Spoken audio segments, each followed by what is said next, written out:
My brother got married while I was in surgery after a devastating injury, and my family blamed me for ruining his wedding. Now they're angry because my relatives found out the truth, and no one is speaking to them. A couple of years ago, I was involved in a devastating accident that has forever changed the course of my life, and by extension, my relationship with my family. It was a freak incident, one of those things you never think will happen to you until it does. I fell off scaffolding while working at a part-time job that I had taken to pay off my student loans. I ended up breaking my spine, my leg in 3 places, and a couple of ribs. It was bad, really bad. I went through multiple surgeries and a long, painful recovery process. But what hurt me the most wasn't the physical pain, it was the emotional pain I endured for my family.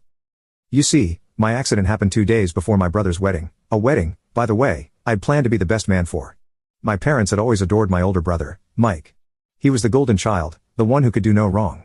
And honestly, I didn't have any issues with that growing up. I was used to being the one in the background, the one who had to make way for his success. But when the accident happened, I guess I expected more from my family than what I got. The accident occurred while I was on the job, trying to help out with last-minute wedding expenses. I had taken a temporary gig at a construction site. Nothing too dangerous, I thought, just a few weeks to make extra cash.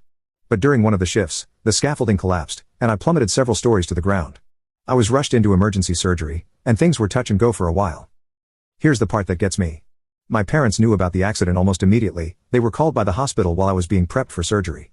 And what did they do? They stayed at the wedding rehearsal. My mom literally told the doctor they couldn't come because it was 2 days before my brother's wedding and they had too much to take care of. At the time, I was slipping in and out of consciousness, so I didn't know what was happening. It wasn't until later that my best friend, who had been called by the hospital, told me that my parents and brother had basically chosen not to come to the hospital at all. I spent the first few days after the surgery completely alone, aside from my friends, who stayed by my side as much as they could.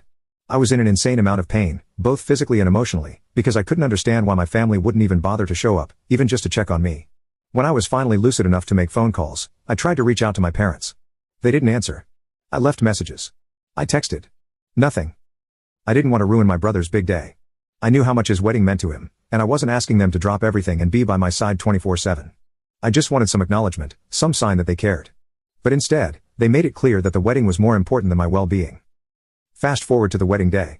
I was still in the hospital, recovering from surgery, when I got a voicemail from my mom.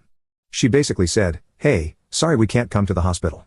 Mike's wedding is today, and we can't be in 2 places at once. Hope you're doing okay.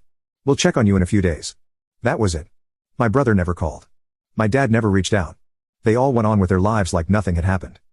The worst part? I found out later that my brother knew about the accident the whole time and had told my parents that he didn't want any drama on his wedding day. Drama, that's what my life-threatening injury was to them. Drama. I spent weeks in the hospital. I had to relearn how to walk. The physical therapy was grueling, and every day, I felt more and more abandoned. My friends were the only